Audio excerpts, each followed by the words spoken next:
5 minutes late, and it's all my fault. So, but we usually do things on time. I was getting a last-minute consult. Like to thank you. The first day of our meeting of our fiscal year, and we are grateful for your attendance. We will, if you would like to speak during the meeting, we have 2 people who would like to address us later in the meeting, and during call to the public or during the public hearing. If you'd like to address us either online or here, you're welcome to fill out a card, and we'll make sure that you're heard. I'd like to begin our meeting with the Pledge of Allegiance, and our sheriff, PJ Allred, is going to lead us in the pledge. Thank you. Allegiance to the flag of the United States of America and to the republic for which it stands, one nation, under God, indivisible, with liberty and justice for all. Thank you very much, Sheriff. Our first item of business is approval of minutes of both a work session and the regular meeting held on June 15th, 2026, and a special meeting held on June 29th to wrap up things on June 29th, 2026. I will make a motion to approve our minutes from our work session of our regular meeting held on June 15th, 2026, and the minutes of our special meeting held on June 29th, 2026. And I will second that. Thank you, supervisors. All in favor? Aye. Aye. Okay, the next is approval of demands and handwritten warrants. That means paying our bills. I would note that looking at the list of expenses for the period over a month, it was the lowest it's been, just trying to wrap up the year. And so any comments or? No. Yeah, I'll entertain a motion. So moved. I'll second it. And all in favor? Aye. Thank you.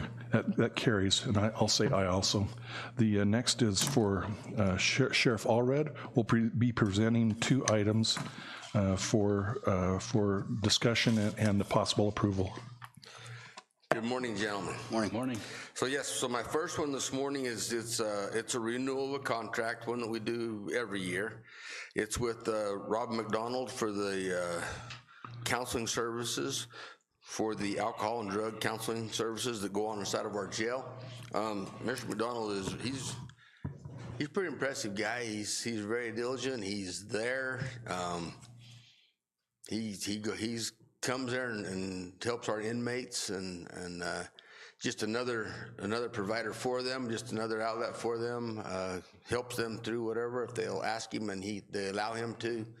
I mean, he's there providing a good service for us. And not every day do you have somebody that, you have a lot of guys want to get on the screen and talk to them on the screen and stuff like that, but somebody that walks in afoot and goes in there and sits down with them, he does that on a regular basis every single week. So we appreciate him, and we feel that he's a very important part of this with this contract. Yeah, No. I'm very grateful, PJ, for what the Sheriff's Department does, along with the Substance Abuse Coalition, and the amount of help we try to give these citizens. It certainly makes a difference. Our courts and their services. So this is a really great thing to have in our jail. Thank you. Okay, yeah, I'm personally aware of and know Dr. McDonald. He has a PhD. He's I think he's retired minister, but still has those tender feelings and sense of his moral compass has a great moral compass, and I appreciate what he does. So. I'll entertain a motion on this. It's $75 an hour, which for professional counseling on site and he has limited hours. Was he limited to? Does he have 10 hours a week or what's his? Well, you know, I couldn't exactly tell you how many hours he has during the week, but he does good. He provides for us, but he doesn't like camp out in the jail and So- and try to get as much possible hours as he can. I mean, he comes there, he'll be there for a couple hours, Okay. and then he'll leave. But he might do it more than once a week, depending on our needs and those types of stuff. The inmate needs. Very good. Thank you. I'll go ahead and make a motion to approve the renewal agreement between Graham County Sheriff's Office and McDonald Counseling Service for alcohol and drug counseling services. Gladly second. And I'll go ahead and call for the vote. All those in favor? Aye. Aye. And that's approved. Thank you. Your next item, you. Sheriff. Thank you. So our next one is we're just asking for some permission on this one right here to go after a grant, which is the deadline is coming up right here pretty fast. And as what this one is it's for the Auction Indian community. So the casinos, reservations, there's a percentage of their funds that come out of that come back to us out here in the public. And also the government sectors, which this what this one is. And with this, we are some money that are coming from there that we're trying to get. We do not have them yet, but we'd like to go for it. But with the money, with this, we're wanting to purchase a body scanner to go inside of our facility. Our folks do a great job, and we can search and search and search all day long, and we do.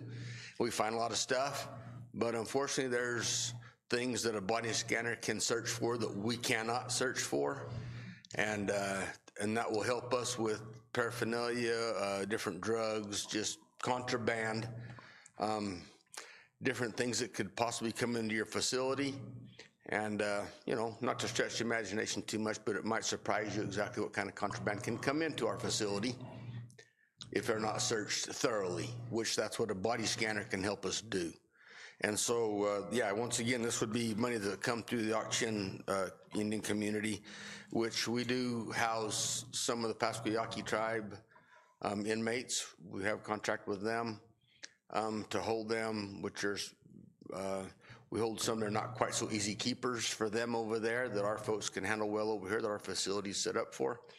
And anyway, so it just kind of all falls together right here with that. So we would be very grateful if we were able to go ahead and look into getting into this, which, like I said, the deadline is right quick. Thank you. I don't know if this is a long shot or whether you have a personal relationship, but it would be great because the strip searches, cavity searches are hard on both on the inmates and on the officers, and so that would be great. I note that there's you can't scan pregnant women, so that you probably end up having to do manual searches on many of them. Hopefully there aren't too many. And I also would note that there's about a $30,000 a year. If this grant were successful, there's about a $30,000 annual cost for calibration and software and upgrades and things like that. So it would be an ongoing expense. But if we get the grant, then we can deal with that additional expense. But I see this as a great aid and something that would be certainly welcome to both inmates and to the or people who are there detained as well as the as staff. Yeah, I think it'd be a great benefit for not only the inmates but for our officers, for safety and just saves a lot of embarrassment, so to speak, on the process. But it's a necessity. What a great benefit it would be for us. And just to be clear, the grant would pay for The machine. the whole machine, right? Okay. Just so that there wasn't any, when I first read it, I had some confusion that we were going to ask for that for an unbudgeted item, but just wanted to make sure that that was the case. Yes. I think it's a great addition to our jail if we can get that. Okay, I think it would be also. We're very proud of our facility, and so, this is just another step that's going to help us maintain where we're at and our professionalism and safety for the inmates as well as our staff, as you were saying. Very good. I'll entertain a motion on this. I'll go ahead and make a motion to approve for the sheriff's office to apply for this Chin Indian Community for a body scanner. I'll second the motion. All in favor? Aye. Aye. Thank you Carries. very much, gentlemen. Thank you. Thank you for your ongoing work, and you look good in the parade.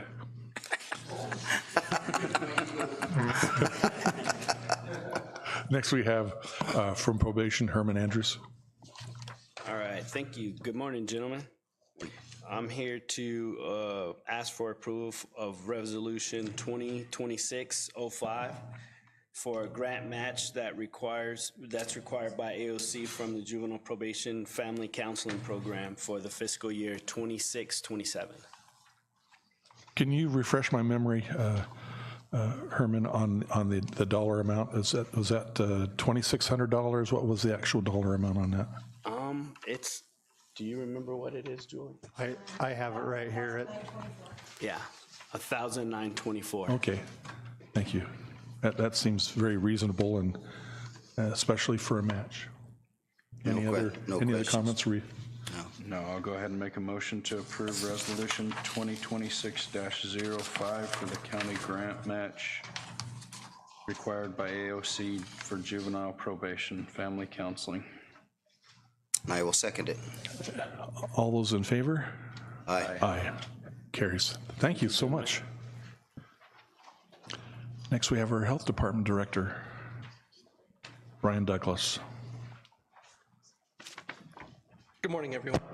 Morning. This morning I have 4 items, and on the first item, we're requesting permission to apply for a Graham Greenlee United Way grant for $3,500 to purchase 100 blood pressure monitors and program materials.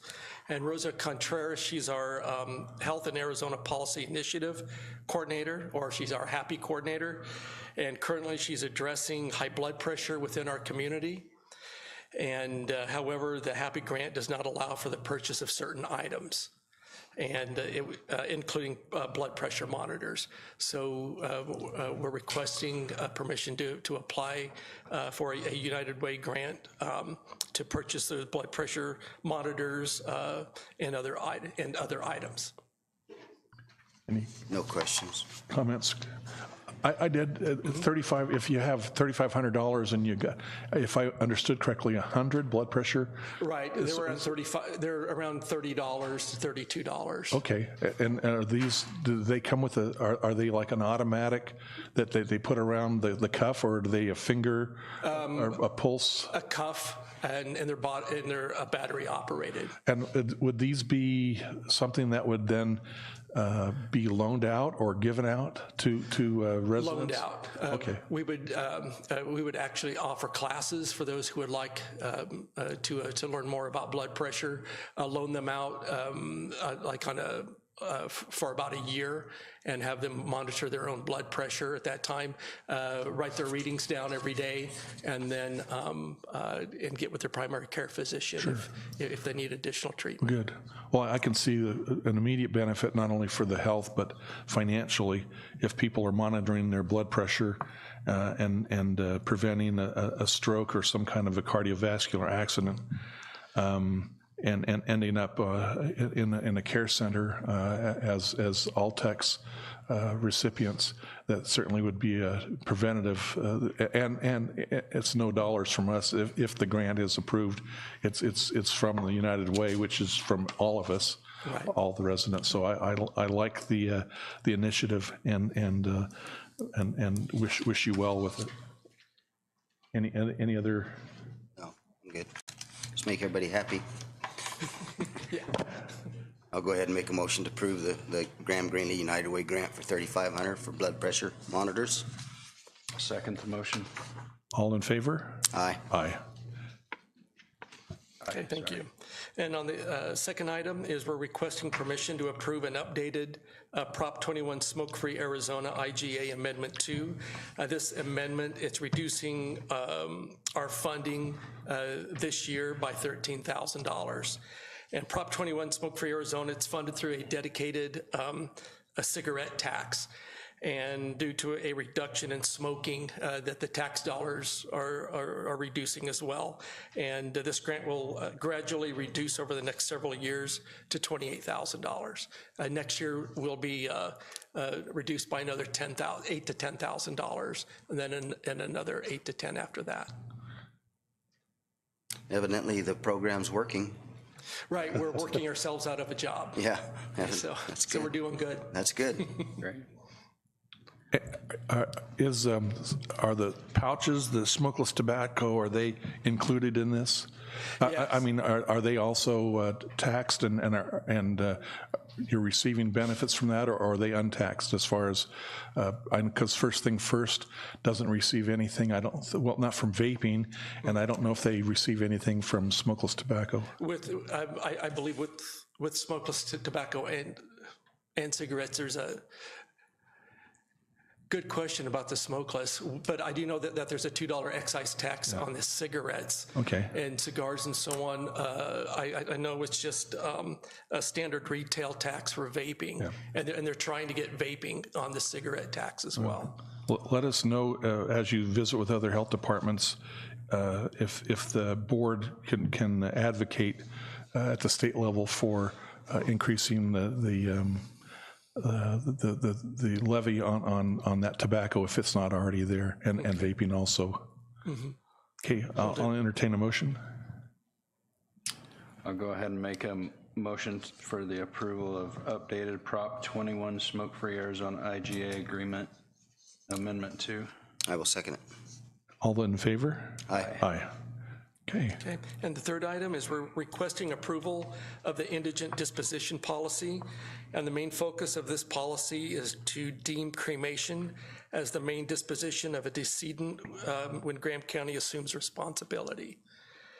Through Arizona revised statute, the public fiduciary is designated as authorizing agent and may order cremation as the preferred disposition of abandoned decedents or those who qualify for indigent services.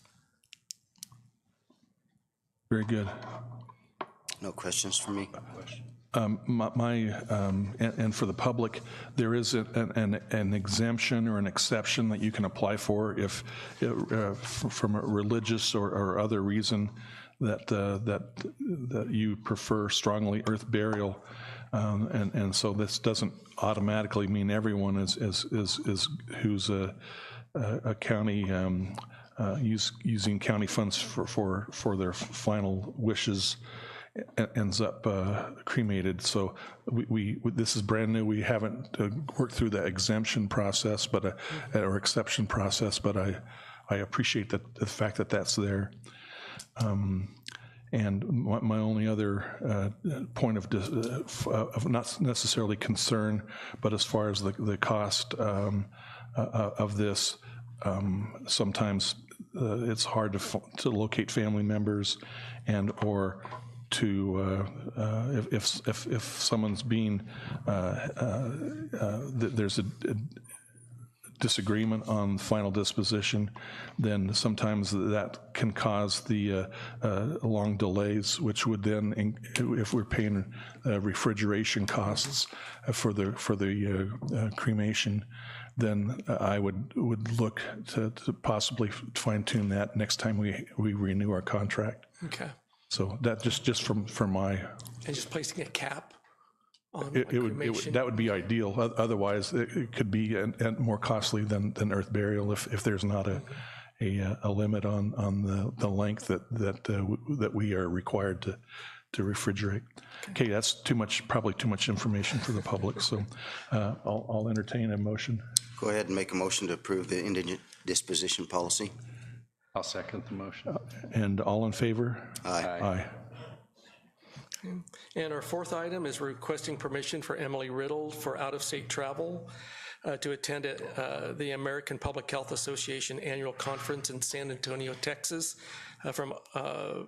It shouldn't be from October 1st. It should be October 31st to November 4th. And all travel expenses are covered through the Project Together grant. No comment. It's stuff full. I saw the agenda, and it's just page after page after page of events, and I know Emily is very studious, and she'll be there. It's not going to be she won't be on the tourist trail there in San Antonio, so it'll be money well spent, and I'm in favor of it. I'll entertain a motion. Make a motion for the out-of-state travel for Emily Riddle to attend the American Public Health Association Annual Conference in San Antonio. I will second that. I'll make that, I'll call for the vote. I'll make it unanimous and then call for the vote. All in favor? Aye. Aye. Thank you very much. Thank you.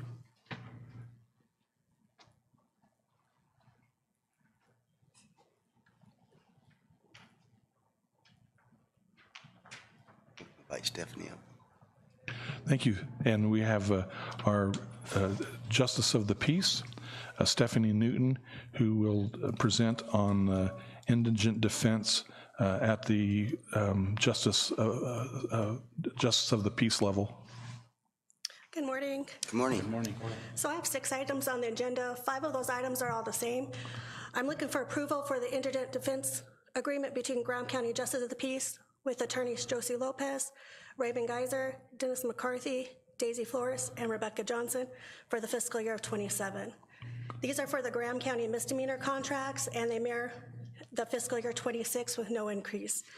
There are 2 different types of misdemeanors, DUI cases and other misdemeanors. DUI cases are an $800 flat fee, and other misdemeanor cases are $450. Okay, thank you. Can we approve all these in one, or do we have to do them separate? No. Okay.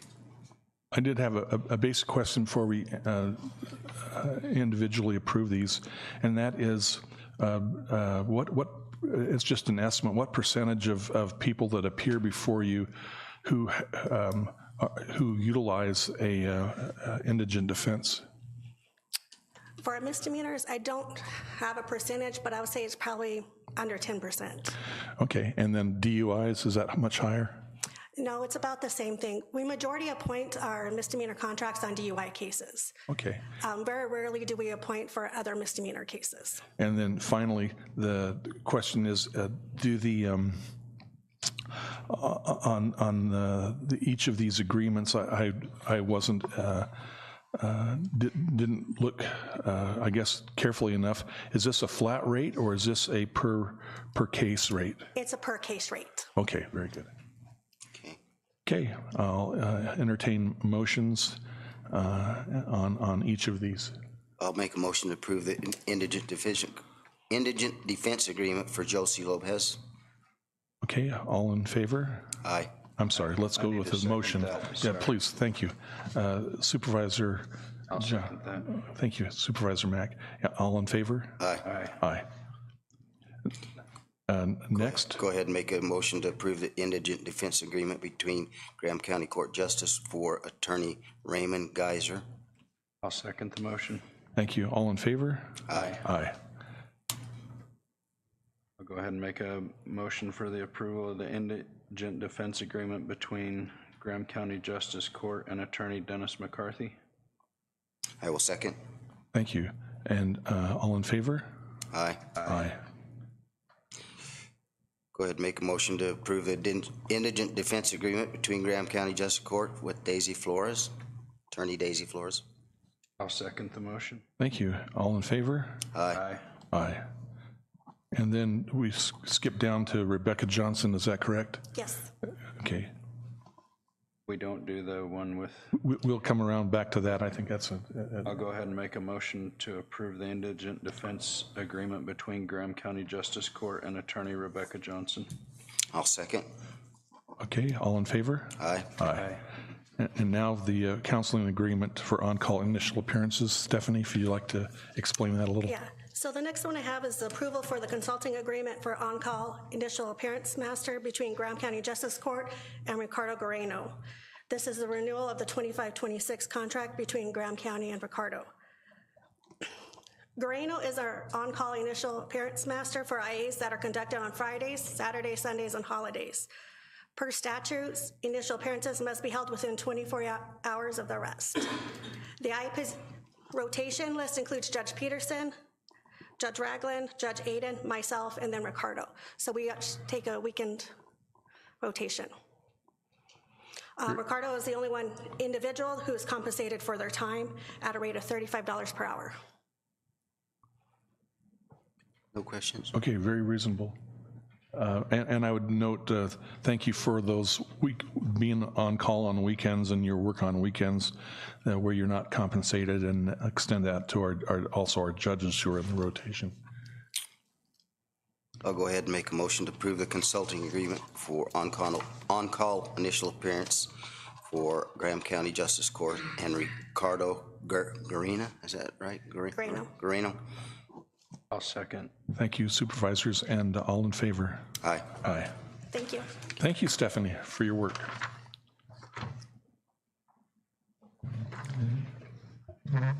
Next, we have a special guest, someone who is that right? We're up to Mr. Feldhake, someone who's I've known for a long time, used to work with him, not directly, but at ADOT, and he has put Graham County on the map, and would like to invite him up to for his discussion of the Mount Graham Hill Climb, this is the 47th year that this has been done, and Nippy is the point of the spear.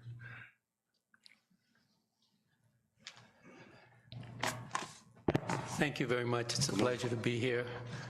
This is my 29th year coming to this meeting or a meeting. So my request is that Graham County approves the 47th Mount Graham Hill Climb that will take place on September 20th, 2026. I also request that you approve that we be able to use this room for our awards after the event. I've got some great news for us in that after a very lengthy search the last couple days, I can say Mount Graham is right now currently the continuous, say it right. Currently the longest uninterrupted continuous annual bike race in the United States. So we do have that distinction. Also, two of the gentlemen that have raced the event, the one gentleman does hold the record, Matthew Murgatello, are currently riding in what is probably the biggest bicycle race in the world, which is the Tour de France. They're on two different teams.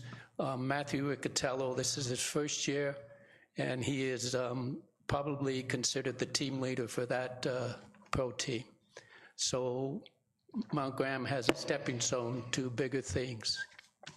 The other great news for me is Joey Iliano, the president of the Arizona Bicycle Racing Association, and myself put in a grant through the United Way of Graham and Greeley County.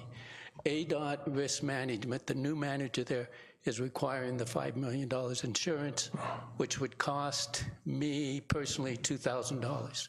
Which makes the event, I couldn't do it. So we put in for the grant and we received it.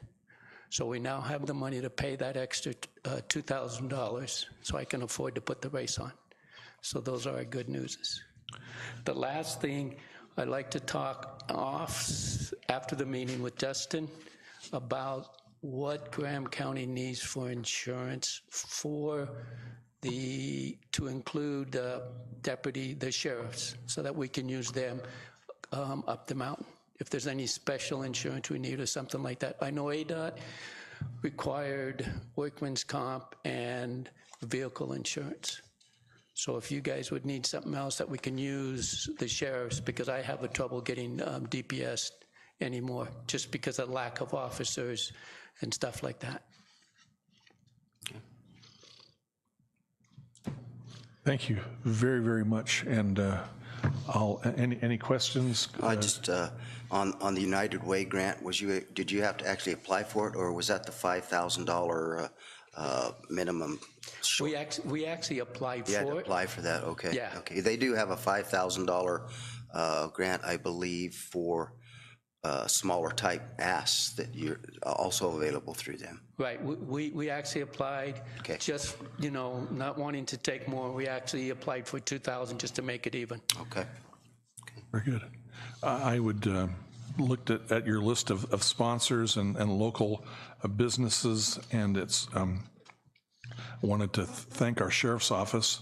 I've been out a couple years, and it's not really well attended as far as there's not a lot of local other than some press, and would invite everyone. It's the hill climb starts at the there at the Mount Graham International Observatory Camp on 366 at the base. And it's a great little half an hour, 45 minutes. And if you want to feel like you have puny, inadequate legs, then go out there. They've got some incredible incredible athletes. But I want to thank our sheriff's office, ADOT, also the Mount Graham International Observatory, and all the others, and what little we do by providing a room, which we always is well. Clean up. It's like nothing happened after it's done. So I'm really grateful, and it's the least we can do, I think. But that's subject to discussion and approval. Well, I think this event's putting Graham County on the map. Lately, we're becoming quite famous between the hill climb and national athletes and Justin Gaethje. Safford's becoming a destination. So thank you. You're welcome. I think it's great. We have a beautiful, beautiful mountain, and grateful that they get to come use it and spend some money in the Gila Valley, and that we get to share that with them. So if there's no other questions, I'll go ahead and make a motion to approve the 47th Mount Graham Hill Climb on September 20th, 2026. I will second it. And all those in favor? Aye. Aye. Thank you. We don't need to address the use of the room, do we? I mean, That's all in one package. included with our approval. Okay, perfect. Thank you. Did you have any comments on that, Dustin? I know you've worked with Nippy. No, not at all. He's great to work with, and yeah, absolutely support the event. And I'll get with you later on with Sheriff Allred about talking about the use of his officers. Thank you. Very good. Next, we have an opportunity to for the county manager and our supervisors to present a brief summary of current events. I'll start with our manager. Thank you, Mr. Chairman, members of the board. I guess first of all, and I'm sure the board will report, I just want to thank everyone for all the support of our 4th of July festivities. It was a great collaboration of Safford, Thatcher, Pima, and the county putting on events all day, pancake breakfast, swimming pools, splash pads, a lot of free food and treats and all those things. And it was the first time we've had a live band out at the fairgrounds, and the crowd was huge, and the biggest problem was getting people out of there once it was over. So something that we may be looking at here in the future, but just want to thank the board for your support and generosity and funding the events at the fairgrounds. And I didn't mention the fishing derby either. That was a huge success. I heard it was literally shoulder to shoulder fishing out of our pond that morning. So a lot of great things, and it was a great celebration of our nation's 250th anniversary. Just some updates, and I'll be a little more brief this morning because of our bigger plan and zoning agenda. Our Main Street building remodel for our county attorney's office is complete. I want to thank County Attorney Scott Bennett and his crew for helping us out with that. Matt Hart moving them, and McCoy Hawkins and his IT team getting everyone hooked up in just a matter of days. It actually went pretty smooth, and they've been up and running, still working out a few little kinks, but we'll get there here real quick. And we really did a nice job remodeling that facility. We had a work session a couple months ago on opportunity zones. Arizona Commerce Authority rolled out what was a phase 2 of zones or areas throughout Arizona that it could take advantage of some tax breaks. And I won't go into those details, but Graham County had two options, one smaller portion and one larger. We met with the city of Safford because all of it lied in the county and city of Safford. We all agreed on this bigger area that is largely in parts of Safford and south of town, all the way to Artesia. I was able to submit that proposal. It's not a done deal. They're gonna look at everything, but I did a little write-up and tried to persuade them why that would be a good zone. So I'll keep the board informed, but that was submitted on time. Our CDBG project, which is all of our sidewalks at the fairgrounds, will start on July 13th. Eric is spearheading that project. I just wanted to report on our new planning and zoning director, Darren Griffin, has hit the ground running on the rewrite of our zoning code and has a draft of Article 3, which is largely the enforcement regulations and clean and lean. So we're working through that draft, and he's been looking holistically at the entire thing too. So we're already moving very well on that. With the Superior Court, we were able to get the pews done and on time. Those were built by inmates over in Florence. That was the first time we've worked with that organization, and it went really well. They look great. We continue to work on Central Park. I'll let Eric give us an update on that progress in our work session. Out of the fairgrounds, we finished the Building 4 project before the end of the fiscal year, which was getting all those heaters in, and which has improved that facility quite a bit.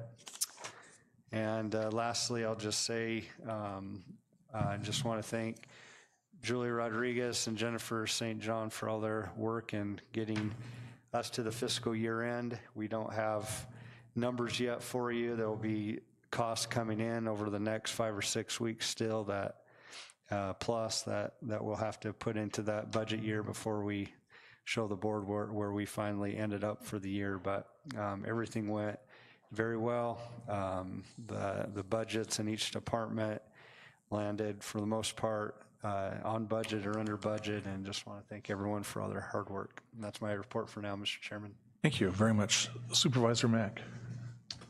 I don't have a lot to add, but I would just like to thank all the people that put in the hard work and effort to make our 250-year celebration what it was. Especially the firemen, the first responders that were out there, didn't exactly get to spend all day with their families like we did. Those guys were very dedicated. Want to recognize our city manager from the city of Safford, Eric Bejarano. The parade that you and the Lions Club put on was top notch. It was very, very amazing parade. Loved the flag. Definitely loved the unity between all of our entities, and I feel like that's a big part of what Eric's brought to the table since being put in as city manager, and want to thank you for that. Our communities worked well together. The pound cake breakfast in Pima was amazing. The splash pad event in Thatcher was a huge success, and the fireworks and the concert were just awesome.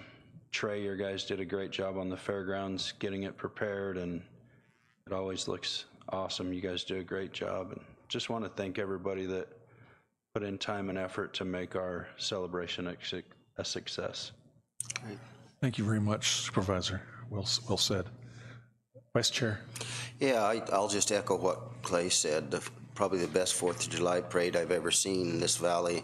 The support, the energy, the enthusiasm was amazing. I will have to say, I've seen Eric at every single event. At every single event, he had a different shirt or outfit on. So he made 5 different wardrobe changes. It was great, but the support is very much appreciated. Eric, you've done a great job. And I also want to take time to thank our Sheriff's Department, Safford PD, for helping me on a special event on Friday night for security. It was very much seen and noticed, and I appreciate the officers and your guys' effort for that. It's very much appreciated. But other than that, what an amazing 4th of July. The county, Safford, Pima, Thatcher, all need to be noticed and shouted out to. The people of our valley responded. I think it was, the fireworks show was amazing. The band was amazing. Just all well done, everybody. So congratulations. Thank you. And Jeff stepped out of the room. McCormick's, he's our undersheriff, but I was one of the last cars to leave during the, I left about 10, and he was out there directing traffic. He leads by example, and he's a great servant leader. My report, I'll skip the dates. I'll just cover some of the activities. We had there's a transportation coordination meeting for the public transit. We don't have a formal public transit, but different agencies, including Easter Blake, provides van transport for people to appointments, and wanted to continue to visit with them and encourage them, and that benefits our seniors and people who don't have vehicles. Later that evening, we had there was a ice cream social put on by the Samaritan House, and it was great to see people who were probably not I guess you could consider them homeless, many of them homeless, who got to come in and eat as much ice cream, and of course it's a one-time thing, and they need more than just a one-time boost. But it was great to see them completely satisfied with as much ice cream as they could and fixins as they could comfortably hold. And the Samaritan Home's doing a great job. There was this later in the week, there was a different caucus meetings and a community network team, which is hosted by the chamber, and they coordinate mostly volunteer agencies, 501c3s, and coordinate activities and outreach and assistance.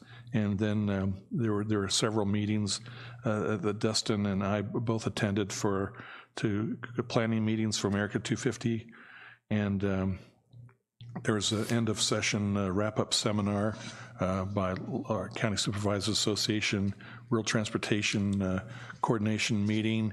We got skunked this year. There were, I don't think, a single rural request as far as the counties. Statewide, none of those were funded from the legislature. They had a very lean year. And then there was attended a funeral service for a beloved teacher, and that's pretty much my report. I would just echo the sentiments of my seatmates.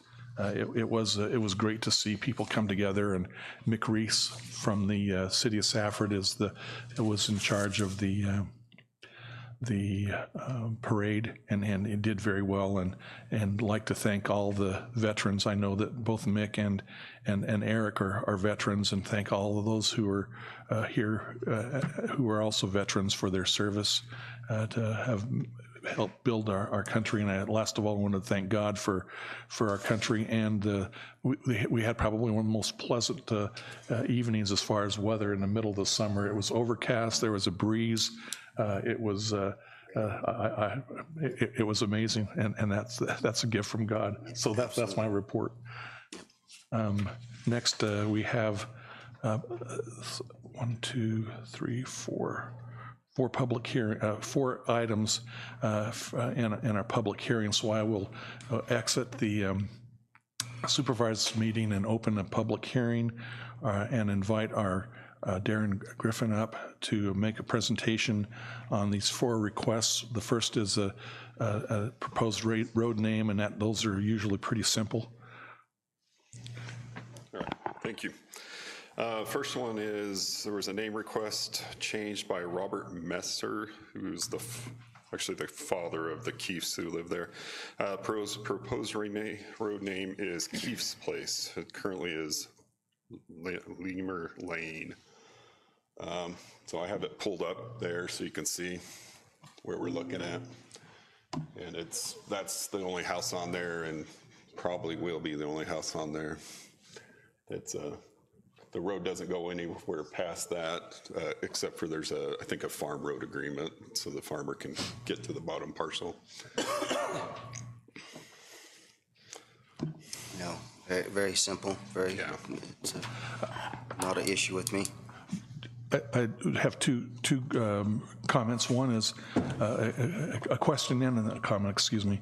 And this might even be in Steve Bouzis's wheelhouse. This is one of his last meetings, but the question is, as far as grammar and punctuation, since it's the last name of the individual, is his first or last name Keefe? His first name? Last name. Last name's Keefe. Okay, so with Keefe's place, do they ever punctuate it with an apostrophe with any of the signs? Because some people would get a little bit, some people who would prefer to see punctuation if it's, if the last name was Keefe's, I could understand it, but if it's Keefe. It's Keefe's is his last name. His Keefe, K-I-E-F. It's not with an S, yeah. I think it is with an S. It is with an S? Okay, because I saw it in the application, I thought I saw it just with a key.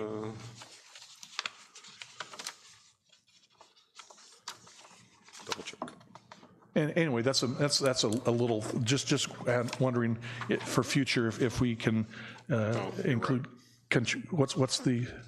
You're right, it's Keefe. It's Keefe. Or it's Andrew and Leah Keefe. Okay. So anyway, just a little item that would be preferred, not required. And then the other is we discussed with the previous P&Z director the recovery of when we install the sign and the and that we get reimbursed adequately for the sign post, the time, as well as the sign itself, and not subsidize that, so that we have complete cost recovery. That would be my only other. Yeah, Mr. Messer came in and paid for the sign and everything, which is part of the application fee. But the question is, does the fee adequately cover the expense? And that's something that you can look into. It doesn't have to be but the answer rolls back to why we're rewriting the ordinance book, and fees will be part of that rewrite. Okay, very good. Well, then I won't fixate on it. It's a break even. Okay, at least as long as we're not subsidizing. So no. Okay. I'll go ahead and make a motion for the road name request by Robert Messer. Okay. The proposed road name is Keefe's Place. Okay, and before, since this is a hearing, I'll look for a second. Is there any public comments? I certainly spoke to it. Any opposition or support from the public? Hearing none, then I'll second his motion. Okay, thank you. All in favor? Aye. Aye. Aye. Carries. Next is the Colton Lee application for rezone there on Cuatro Cerros and 191. Yep. Chris was made by Colton Lee, who owns Cast Industrial LLC, for 10 acres to be rezoned from the existing special development to propose the commercial manufacturing, so he can build a fabrication shop. And the address there is on US 191 and Cuatro Cerros Road, which is parcel number 106. 28-120. Yes. Mark there. Laser pointer. Right there in the corner. Okay. You have a laser pointer that you can. Oh, yeah. There. And then this is the special development. It actually is everything there. He's just looking to do the top 10 acres, and I think I have that there. He's got a plat, so it's just going to be the top 10 acres. Mainly, he's looking to do it because it's special development. When he goes to build, he'll have to run everything back through the board because it is a special development. If he gets the zoning updated, then it's just back to just planning and zoning and the normal building permit process. He doesn't have to go through all the extra steps and stuff like that. At our commission meeting, there was only one neighbor had a concern, and mostly boiled down to he thought it was rechanging his zoning too because of the way the map showed up for the mail out. But as soon as I've explained it didn't affect his, he's like, he had no concerns. So the commission had no concerns on that. But yeah, it's just right there on the highway. And I can pull back a couple. And it'll just be the top right there. So he can do his manufacturing building there. Yeah, that area looks like a perfect place for something like that, and there was no opposition. He looks pretty isolated there. I don't think it's gonna be a factor, gonna bother anybody, so I don't have an issue with it. Yeah, I think it's a great spot. Colton's a great young man, and like to see entrepreneurs and want to see him be successful, so I think it's a good location for it. Director Griffin, where on that map is the proposed fab shop? And I know this is just could be the first of many buildings, but where's he planning to locate that?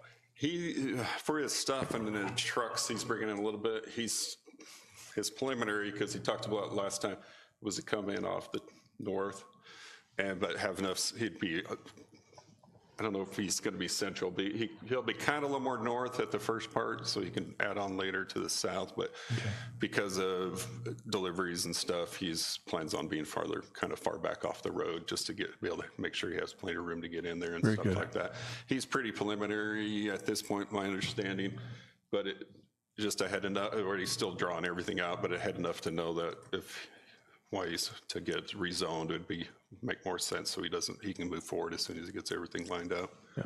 But the speed limit changes there at Cuatroceros. It increases, and so especially the northbound, sometimes it takes a while for the northbound to slow down, and so my concern was for the entrance, and if he were going to put in a driveway along the highway, then that, I was concerned that possible conflicts, especially as you have low operational speeds with the big vehicles. So if he's planning on taking from Cuatroceros, I don't have a problem with that. Yeah, and that's actually 40 feet of his property right there is actually the road. So he doesn't know it yet, but we're going to talk to him about giving us the 40 feet. But yeah, at this point, he's planning on there just to avoid that more congestion and different entrances coming into that. Okay, before we, our county manager, do you have any concerns about converting a special district to rezoning that? I don't have any comments, Mr. Chairman, no, and no concerns. Very good. I will then turn this over to the public for the comments, and is there anyone who would like to speak on this issue, either for or against the rezone? Seeing none, we'll go to deliberation. Any other comments? No, I think it's all been covered. Okay, thank you.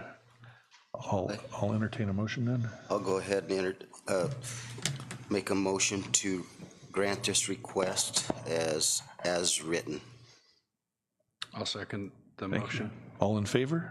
Aye. Aye, and that carries. Thank you. Next, we have a Sierra del Sol, actually a development that we're considering. All right, this was a request made, by Sierra del Sol Development for the purpose of a special development plan review in Shauna Taylor's land for her 6.1 acres. It is already changing names on us. They're going to call it Artesia Ridge. Sorry, I had to look up my note. Artesia Ridge. I think the next one might show it. Well, there, my eyes are getting bad too. It's kind of going to wrap up around, but let me pull up the plat map, the preliminary plat. So kind of lays into the existing division, subdivision out there. And I think you have this in your packets. Yeah. Everything's going to be almost, most of it will be an acre. There's a few just under, but it's within our administration adjustment. This one's a little harder to read, but you can kind of see how it falls on. There is, all right, I'm going to pull my maps because that one's.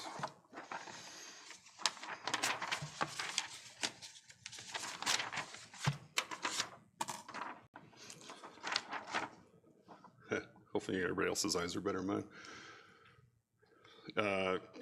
It comes in off Artesia Road. There's going to be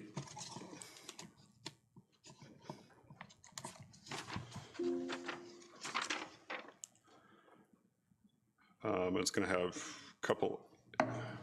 Ginger Lane will lead up into it, and then it'll branch off into a Barkley Court.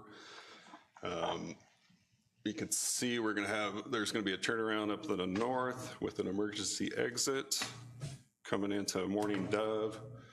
2 lots will come in off Morning Dove Lane, and then as Ginger comes up, turns into Barkley, it'll kind of end at this point, but they'll keep an emergency exit. The plan is kind of a secondary phase later. Eric Swanson's been the one talking to us. He's that's been running this one. That's kind of, I guess, stepping back a little bit. We've been kind of looking for something to kind of a good mix between trying to get away from all the wildcat and try to get something that's a little more in the in between, where it makes sense for everybody involved. And this is that where I'll just run through, there'll be 37 lots. At this point, he's looking at 4-inch AB with chip sealed roads.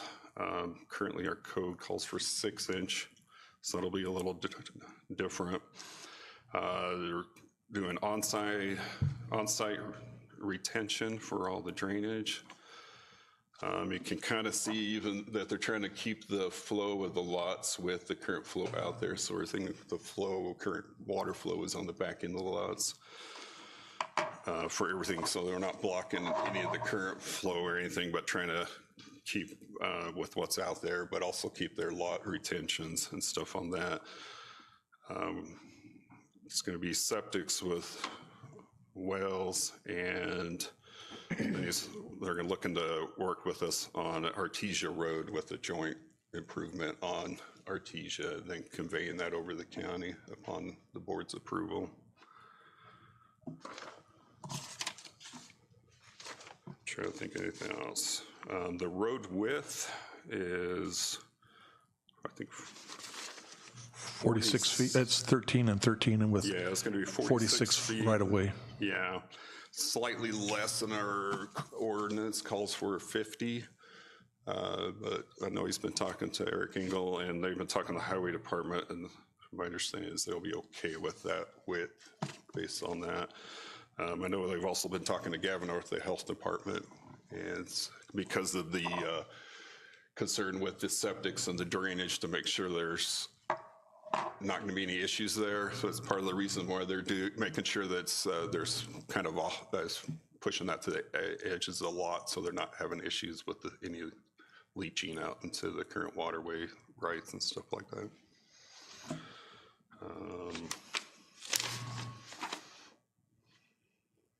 Trying to think, I see any questions? What is the recommendation by the Planning and Zoning Commission? Planning and Zoning Commission, they had no concerns. They approved it. Everybody was really positive about it. There's biggest, I think, comments were we're all tired of the non-roads and nothing, so wildcatting, and it's nice to see somebody coming in trying to meet us on putting in some infrastructure there and kind of trying to do it right. Yeah.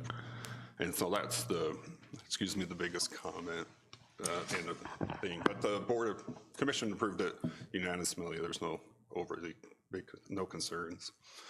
And this is something we're working on in the ordinance book to update the subdivision standards so we can make sure we give everybody a little more options and not make it so strenuous that it's just unaffordable and we're we get what we've been getting. Well, go ahead, Clay. Chairman, I just was curious if there was anybody from the public that was here to oppose or against this? Yeah, that's, we can go there right now. I don't have anyone listed for written comments at this time. I did have a couple of questions, but I'll let you go first. Well, I Chair. appreciate the fact that we have folks that are being thorough on this subdivision and taking everybody's into consideration on your drainage and the road widths and things like that, your emergency exits. It's nice to see a development that's not just popping up and flooding everybody out on different directions and stuff. So I really appreciate the fact that you guys have worked hard on and done that. Only concern I had, and it's really not a concern, is the water, 4 wells per lot, but I understand out there that's pretty basic procedure out there, but water is always an issue. But the buyers of the lots, that would be more their concern than my concern. So I don't have any issue with this subdivision. Thanks.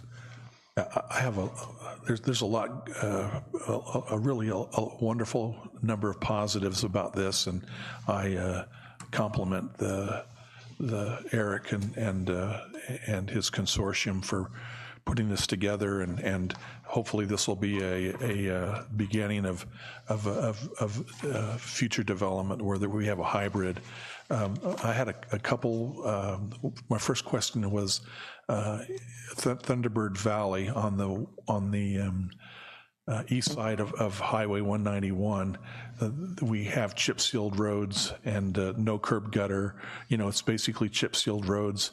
But I did have some, and I don't know if Eric Angle has chimed in on this, but I'm guessing because of the drainage that there may be some areas where we have the chip sealed roads where we have water flowing over, and was wondering if that is indeed the case, whether we, whether there's enough, whether the road will be elevated so we don't have areas where the subbase gets saturated, and then our highway department has a perpetual maintenance problem with that. And so the question is on drainage, and I don't know, Darren, if you can address that, or whether we'd bring Eric up or the other Eric up. Which Eric? I know they're planning on crowning it. I don't know how far you got on some of the, because this is a preliminary plat. I don't know how far they've dug into some of the. But I was just looking at the low, the depressed areas, because the ground has some dips and things. They do. Which Eric wants? We got 2 Erics in the mix one.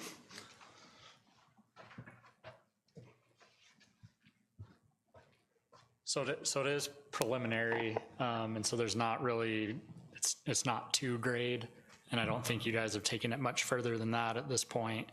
But it is something we would look at in design, whether in those low points, if they're gonna have to add culverts or do some type of thing to protect the road.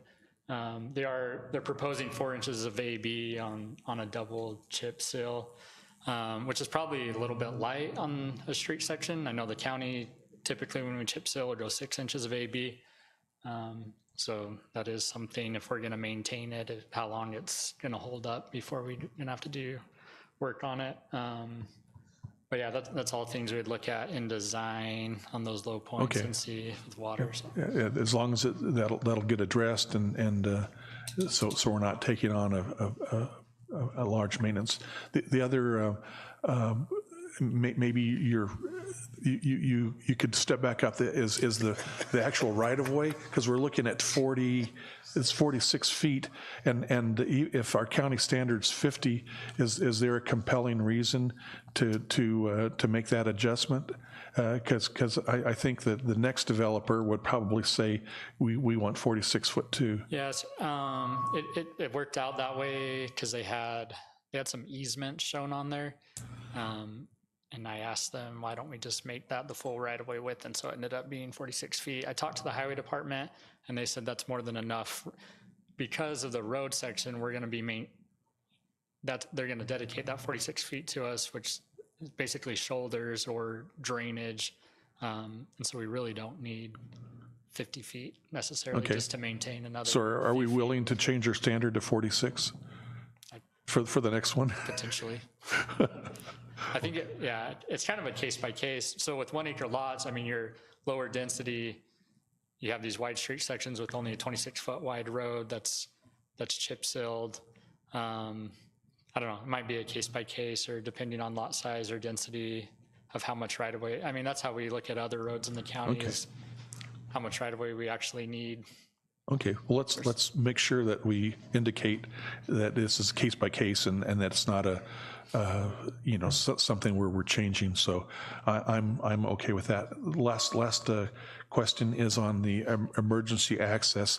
And I would note, if you look at the map, it appears that there are a number of people this subdivision has a cul-de-sac near Morning Dove Lane and doesn't attach to Morning Dove Lane, but it appears to be, I was looking at the map, that there are a number of residents who are using Morning Dove Lane for their access, and is that correct? For this subdivision? Or? Not for this subdivision, because it's still bare ground, but I'm talking about people who have lots that are to the, at the north edge of this proposed subdivision, north and east. Yeah, I mean, I can, there's a few back up in there. If you want, I can pull the other map. And so I just wanted to look at why for access, for both ease of access, travel time, and first responder. Is there a compelling reason why an agreement couldn't be made with the people who currently aren't allowing you to access Morning Dove Lane? So that's maybe the question for you, Eric, because I know that Darren, we have not adopted a 750-foot minimum distance for cul-de-sacs like the city of Safford does, but I think there's wisdom there, and I'm hoping as we rewrite that we will not have a very, very long serpentine travel to get to the end homes. So do you have any insight on that? Mr. Chairman, I think that would be a good question for the developer to address. Okay, very good. Yeah, please do, Eric. Thank you very much. And that'll be my last question.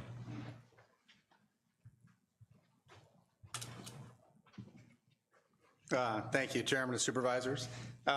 It's a great question, and it's born out of the collaboration that this entire project is about. I wanted to thank all the staff that has done an amazing job, because we've tried to go, when I first came to this community 16 years ago with another landowner, one of the concerns was that landowner had folks that they'd hired that came in and basically told Graham County, this is what you're getting, take it or leave it, this is what's coming, and huge blowback appropriately. So I learned my lesson very quickly, trying to clean up that mess, that the direction to this is to go deal with all the people, get input not only from staff but also locals. I think it's a testament to the work that we've done that there's nobody here dissenting, given the amount of people that this could potentially impact. That's because we've done the hard work and we've reached out to the public, which kind of brings me full circle to why we set the access up like this as an emergency exit with the crash gate. Is one of the concerns. A lot of the folks that live north of this community did not want traffic on Morning Dove. So specifically, we wanted to channel all that back over to Artesia and keep that to where we do have an emergency solution, but more specifically, we have a reduced impact to anybody north. So it's a great question. It's really borne by the input from the public. And when you say public, or the people who are opposed, actually, isn't there just one, the person who actually owns the Morning Dove, lane? No, in fact, she's one of the That's Shauna right here. She's one of our joint applicants on this. So Okay. she's not against it at all. Literally, it's some of the neighbors on the north end and some of the folks that I know that are back in off of Morning Dove. That was one of their concerns. They didn't want extra traffic on that. So we're only putting in the crash gate as a emergency access, and so not to impact that. We do have 2 lots that'll be served off Morning Dove because of the way the wash is set up, but outside of that, all the rest of the traffic will go back. And just an aside, per the road, we call it Artesia Ridge because it literally sits on the ridge, and it should alleviate a lot of the drainage issues. I don't think, we'll obviously work closely with Eric, but we shouldn't have any issues with drainage undercutting the roads or anything either, because it'll be up on the top of the ridge and doesn't go through any washes or anything like that. Okay. Well, in a perfect world, we'd use Morning Dove Lane. I would think Morning Dove Lane would be in play in a perfect world, but obviously we aren't, and you've addressed that, so that's all I've got. I just had a question about Barclay Court. Will that road eventually tie into Artesia Road? Yeah, the intention, that will necessarily, we set it up, obviously, given the zoning case you just did with Colton and the challenges of having special development and coming back to the board every time. In the case of the size of the things that we're doing, it's appropriate, but for something like Colton, similarly, he wanted to be able to just do the commercial. Our intention is that there will be eventually some commercial right there on that hard corner, and we may or may not add additional lots, but we're willing to even blade that out currently right across the flat as an emergency exit if necessary. That's not a problem. So technically there could be another access off that road. Oh yeah, our intention is that will be there. Yeah. Just not part of this first phase. Yep. I appreciate the fact that they've worked together with Shauna and they've kind of a joint effort here. I think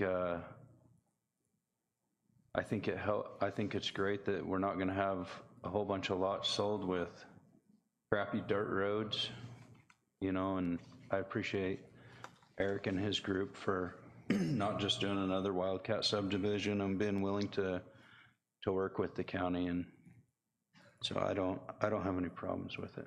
Okay. If you stick to the 46-foot right-of-way, will you prohibit or consider prohibiting parking on the shoulder? Let's say that someone has a party at their house and they park both sides of the shoulders, and that would pretty much fill up with a shy distance that might restrict traffic. And I would cite Copper Canyon as an example of just their everyday. They don't have enough garage or driveway space, so the Copper Canyon is almost single lane if you've got cars on both sides. So was that have you considered that at all? Well, given the community, I haven't considered big parties, frankly. Okay. But with 1 acre lots, we figured that anybody that's gonna be parking would be on their lot and not necessarily on the street anyway. Really, the street is more just a conveyance to get to the individual lots. Okay. Well, that's I would just have you consider that as we finish things up, that maybe it'd be better not to have on street parking. But that's again, that's a perfect world, a wish, and not a requirement at this point. Any other discussion before we deliberate? No. And no public again? Okay. No one online? Very good. What's your wishes on this? I'm in favor. Okay, well, I'll entertain a motion. I'll go ahead and make a motion to approve the preliminary plot review for Sierra del Sol Development, Arizona parcel number 106-28-121, as written. And I will second that. Okay, all in favor? Aye. Aye. Aye. Thank you very much, Eric. Okay, thank you for your patience. Our last item is the request for a special use permit for zoning, which this was tabled from last meeting. We did approve the rezone, and so this is a special use permit for a wireless communication tower, and applicant is Linda Grice, and would invite her. I would share as you come up that we did a little work. No, I did a little review, and the other supervisors independently have done reviews, and it appears that, and with the assistance of the City of Safford, Planning and Zoning, and their city manager, that their requirements, the issue was, why not put the, my issue was, why not put the tower on the commercial property rather than in the corner of this new rezone? And I became aware that the City of Safford has a combination of both setback and also a clearance for, in the event that the tower goes down, so it doesn't hit any structures. And so with that, I've become more aware that there are very few options, and also they have an 80-foot limit for their tower height, and this is a 100-foot tower height. So I'm aware that there are very few good options to locate it on the Curtis landscaping property. But I'll go ahead and let you present, Mr. Griffin, and then we'll hear from Ms. Grice, and we'll move forward. Thank you, Samantha. Yeah, it's just the request for the commercial communication tower. Last session, we did the rezone, and so this is just a continuation of that. I don't have much. I just kind of reminder, and I think you summed it up, of what had been presented to do the tower in the back there of Curtis's in the commercial. And I know they had their presentation that we have ready for them, and that they were going to do. So I think, unless you have any specific more questions, I think everything else was kind of summed up already pretty nicely right there about the concerns of what happened last time and the location and stuff, because I know there has been some public, I think everybody's been called about it. I don't know that I see anybody here today, but I think that it wasn't needed, but I think it was the location that's been the concern. Remind me what did the commission vote on? I don't. All right, sir. I think the things that have been brought up, more of the health of having a tower close to people living there and stuff, and if there was any health concerns that they need to be addressed with a tower that close to living residences in that area, and the rest was the aesthetics of just having a tower in the neighborhood and stuff like that. I think everybody's had the same questions come up from the calls that have been received to that, those concerns about health, and if there was going to be any interference with baby monitors, garage doors, anybody else's equipment out there, and then just the appearance of the tower and some of their backyards, kind of extensions and stuff like that. But ultimately, I think it approved with only,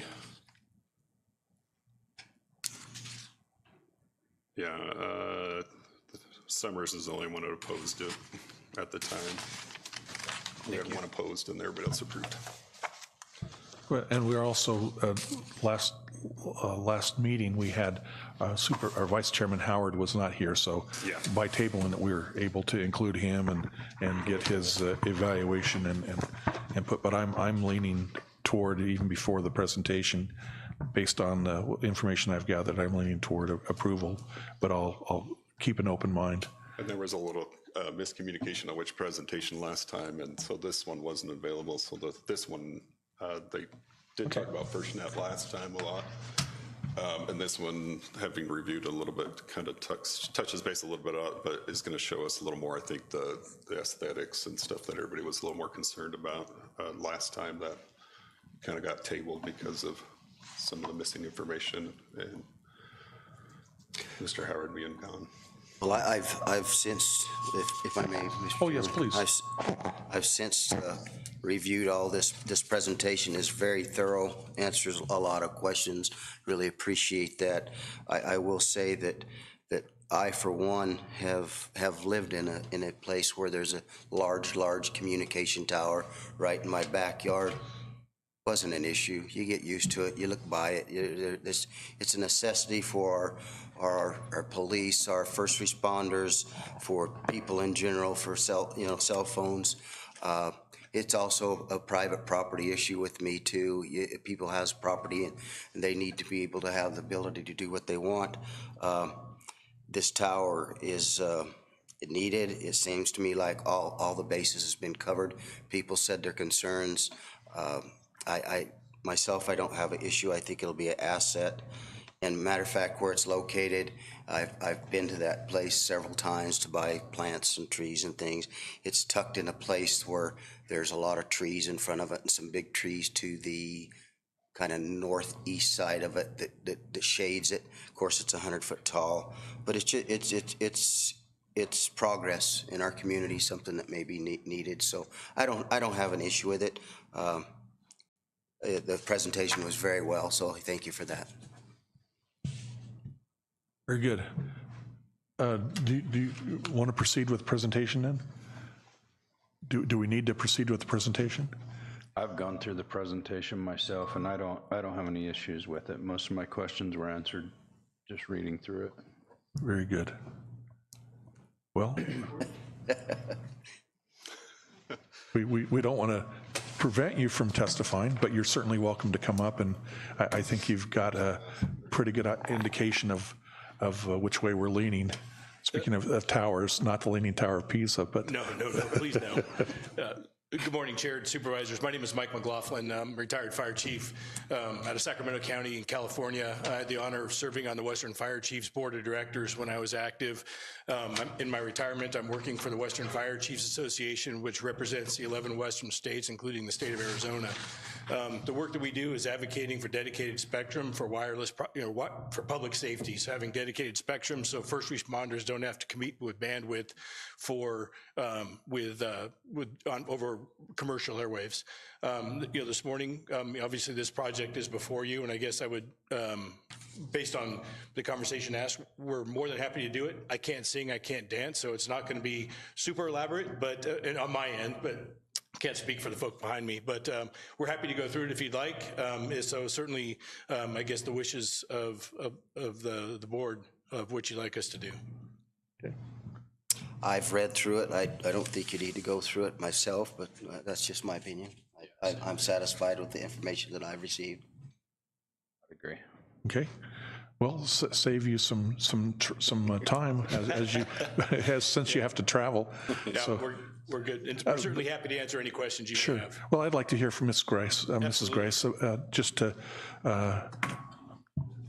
let her to acknowledge her efforts and her work on this, and appreciate your coming back a second time, giving Supervisor Vice Chairman Howard a chance to review and getting the additional information. So, okay, because it's a public hearing, I would just like to make a couple of points, yes. And we'll just leave it at that. So the reason that we're at this location is we're trying to cover the city of Safford plus the highway area that runs out to the east. So that eliminated a lot of choices to the south. So, I mean, there's an existing tower, the SBA tower at the elementary school. That location, the tower is too low. The center line of 55 feet, too low to get the coverage we need. So we're as far north as we could find a piece of property that had a willing owner. Then the zoning code in Stafford or in Graham County permits wireless on industrial properties.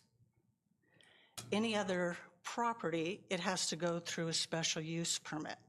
And the code does not have any path forward for locating a wireless site on a commercial property. So every property that we could look at required a special use permit, simply because of the way the code is currently laid out. So the code allows for, on rural residential, a tower up to 30 feet tall. Otherwise, it goes through a special use permit, hence our request for this. So I would like to point that out. And then, I think that we've made efforts to show the need for it in the community, how it benefits the general plan and those issues. And we've also talked about, at least at the planning and zoning, the health issues that's regulated by the federal government. So it has to meet a threshold. It's well below that level.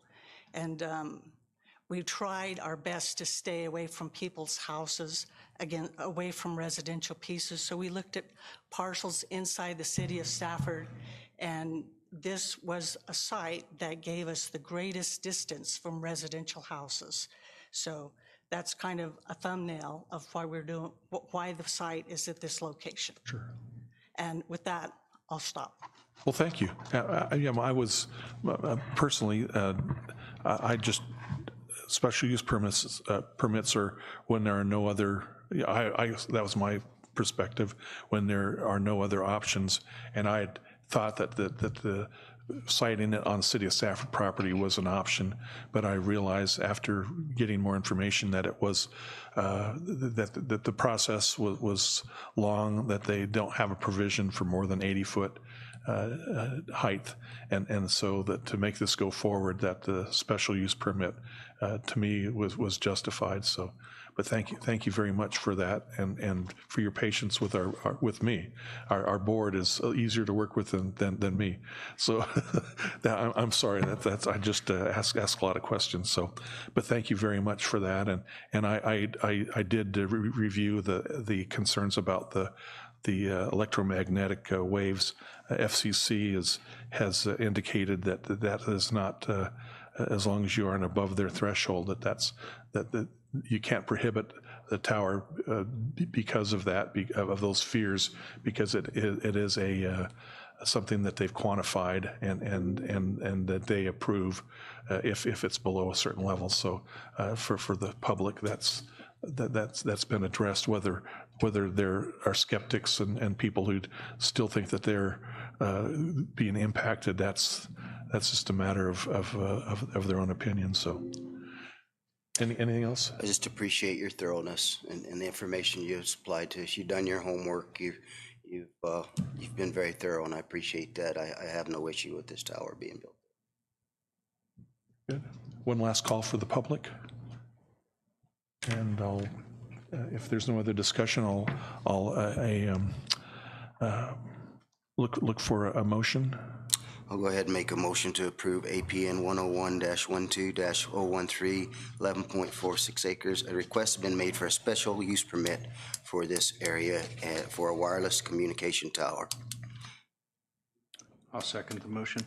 Okay, all in favor? Aye. Aye. Aye. Approved. Thank you. And best wishes and travel safely. Thank you so much. You're welcome. We'll leave the hearing, and we'll enter back into our regular board meeting with a call to the public. Any comments? Anyone who'd like to participate? Seeing, hearing none, then we'll go ahead and adjourn the meeting. Thank you very much.